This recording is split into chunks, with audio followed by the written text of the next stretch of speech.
Vinland saga एक कहानी है दो विचारधाराओं की। ये कहानी है एक सोच की जो हमें सिखाती है कि तुम्हारे कोई भी दुश्मन नहीं होते, और ये कहानी ख़त्म भी एक सोच पे होती है जो कि हमें एक उम्मीद देती है कि एक आइडियल दुनिया बसाई जा सकती है। ये कहानी है विनलैंड सागा की। जी हाँ, आज हम बात करने वाले हैं विनलैंड सागा एनिमे के दो सबसे इम्पोर्टेंट कैरेक्टर्स की, थॉरफिन और कैनोट। कि कैसे प्रिंस कैनोट, जो कि एक इंट्रोवर्ट, कमज़ोर और काफ़ी सहमा सहमा सा रहने वाला बंदा था, वो कैसे इतनी एक्सट्रीम आइडियोलॉजिकल थॉट्स रखने लग गया। और दूसरी ओर थॉरफिन, जो इतना ज़्यादा वायलेंट और क्योटिक था, वो इतना काम और चेंज कैसे हो गया। तो यही हम जानेंगे आज की वीडियो में। तो शुरू करते हैं प्रिंस कैनोट से। अगर हम कैनोट का बचपन देखें तो कभी उसमें राजा वाले गुण थे ही नहीं, और ना ही उसमें एक अच्छे लीडर बनने के गुण थे। ना वो निर्भय था और ना ही साहसी। वो एक इंट्रोवर्ट किस्म का लड़का था जो कि हमेशा सहमा सहमा सा रहता था। यहाँ तक कि वो किसी के सामने अपनी बात तक नहीं रख पाता था। उसे किडनैप करके उसका यूज किया जाता था। उसे एक मोहरे की तरह ट्रीट किया जाता था, पैसों के लिए या फिर समझौते के लिए। परंतु यह सब कुछ तब पलटा जब उसके सबसे प्रिय दोस्त रैगनार को मार दिया जाता है। अपनी चारों तरफ लड़ाई, मार काट, नफरत को देखकर कैनोट भगवान से पूछता है कि इस दुनिया में वायलेंस, वॉर, इन सब का क्या मतलब है? क्या लव, पीस जैसी कोई चीज़ें एग्जिस्ट ही नहीं करती?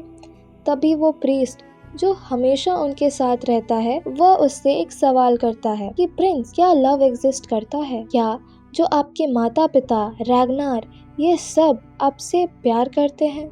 नहीं, वो प्यार नहीं था, वो एक डिस्क्रिमिनेशन था, भेदभाव था। अगर आपको याद हो कि जब रैगनार के सामने प्रस्ताव रखा गया, आपकी जान को बचाया जा सकता है, पर उसके लिए उन्हें पूरे गांव वालों को मारना होगा, और रैगनार इस बात के लिए मान गया था। रैगनार ने पूरे गांव वालों को मरने दिया, क्योंकि उसे लगता था कि अगर पूरे गांव वालों को मार दिया गया तो कोई भी आपकी खबर थॉरकिल को नहीं दे पाएगा, और इससे आपकी जान बच जाएगी। क्या ये रैगनार का प्यार था आपके लिए? नहीं, ये उसका भेदभाव था, जो उसने आपकी जान के लिए पूरे गांव वालों की जान ले ली। क्या ये प्यार है जो ये एस्क्लाड के लोग या ये इंग्लैंड के लोग अपने लोगों के लिए लड़ रहे हैं? नहीं। क्या ये प्यार है जो आपके माता पिता आपसे करते हैं? नहीं।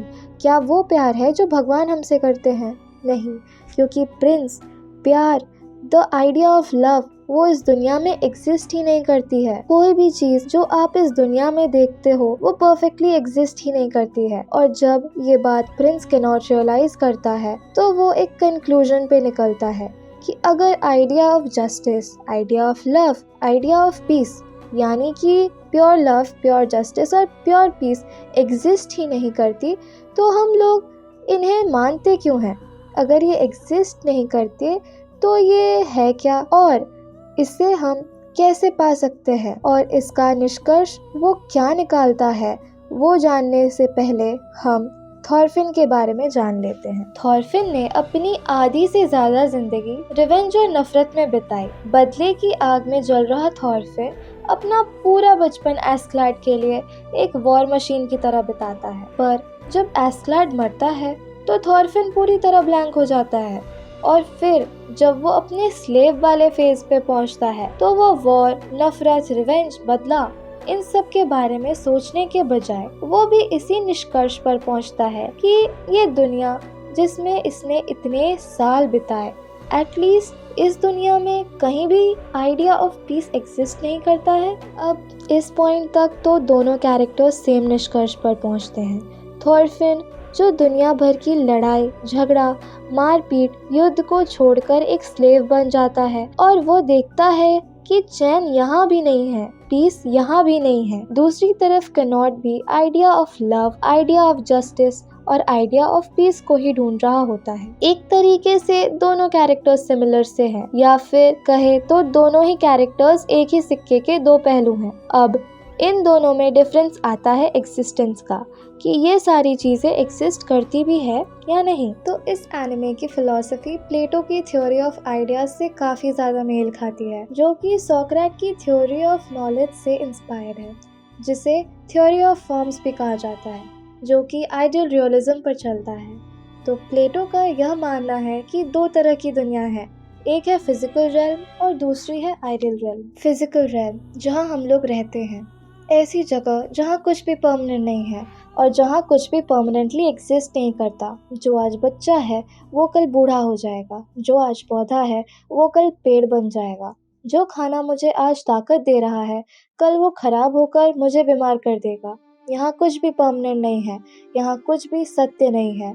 सत्य है तो वो है दूसरे दुनिया में, आइडियल रेल्म में, जहाँ हर चीज परफेक्टली एग्जिस्ट करती है। फॉर एग्जाम्पल एक चेयर है। The concept of a chair and idea of a chair is always the same, but एक फिजिकल चेयर को डिस्ट्रॉय किया जा सकता है, या फिर वह समय के साथ चेंज हो जाएगा या फिर टूट जाएगा, पर आइडिया ऑफ चेयर परमानेंट रहेगा, उसमें कुछ बदलाव नहीं आएगा। एक और एग्जाम्पल ले तो यदि कोई व्यक्ति मर जाता है तो उसकी बॉडी धीरे धीरे खराब हो जाएगी, पर उसकी आत्मा हमेशा जीवित रहेगी। क्यों? क्योंकि वो एक आइडिया है और वो आइडियल रेल्म में एग्जिस्ट करती है, जहाँ सब कुछ परमानेंट है। उसी प्रकार से idea of love, idea of justice, idea of peace भी आइडियल रेल्म में एग्जिस्ट करते हैं, रियल वर्ल्ड में नहीं। और यही प्लेटो की थ्योरी ऑफ आइडियाज या थ्योरी ऑफ फॉर्म्स आगे चलकर क्रिश्चियन थियोलॉजी का बेस बना। एक्चुअली में विनलैंड सागा की स्टोरी अराउंड 1013 AD की है, तो उस समय तक क्रिश्चियनिटी को काफ़ी समय हो चुका था और उस समय क्रिश्चियन थियोलॉजी को एक फिलोसॉफिकल टच दिया जा रहा था। तो उस समय क्रिश्चियन थियोलॉजी में प्लेटो की थ्योरी ऑफ आइडियाज का काफ़ी इन्फ्लुएंस देखने को मिला, वहाँ भी हमें दो दुनिया बताई गई। एक है वही फिजिकल रेल्म जहाँ हम लोग रहते हैं, दूसरी है स्पिरिचुअल रेल्म यानी कि किंगडम ऑफ गॉड्स, जिसे हम हेवन भी कह सकते हैं, जहाँ सब कुछ परमानेंट है। यानी कि हमारी आइडियल रेल्म को हेवन का नाम दे दिया गया, जहाँ गॉड रूल करते हैं, और जिसका मतलब यह है कि कोई भी आइडिया फिजिकल रेल्म में चाह कर भी परमानेंटली एग्जिस्ट ही नहीं कर सकता। तो ये सब सोचकर कनॉट एक आउटकम निकालता है कि जो भी ये आइडिया ऑफ लव है, पीस है, जस्टिस है, ट्रूथ है, वो इस दुनिया में है ही नहीं, वो हमसे भगवान द्वारा छीन लिया गया है। ये हमारी दुनिया से छीन कर उस रेल्म ऑफ परमानेंसी यानी कि आइडियल रेल्म में डाल दिया गया है। अब इसमें मेरा दोस्त रैगनार या कोई भी राजा, सिपाही, कोई भी कितनी भी कोशिश कर ले, वो इस धरती पर वो परफेक्ट आइडिया ऑफ पीस ला ही नहीं पाएगा, क्योंकि वो यहाँ एग्जिस्ट ही नहीं करता। बीइंग अ ह्यूमन, कनॉट ये जानता है कि वो ये सब चीजें भगवान से लड़कर उस रेल्म से इस रेल्म में ला ही नहीं सकता।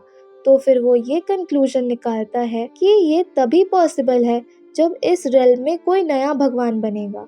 वो ये कंक्लूड करता है कि वो अब वो व्यक्ति बनेगा जो उस आइडिया ऑफ ट्रूथ, उस आइडिया ऑफ जस्टिस को या उस आइडिया ऑफ लव को इस रेल्म में ले आएगा। और रही बात थॉरफिन की, तो वो सोचता है कि जो चीज़ें आइडियल रेल्म में हैं, अगर वो उन सबको फिजिकल रेल्म में उसे कभी मिलेगी ही नहीं, अगर वो कुछ ना भी करे फिर भी ये दुनिया उसे चैन से जीने नहीं देगी।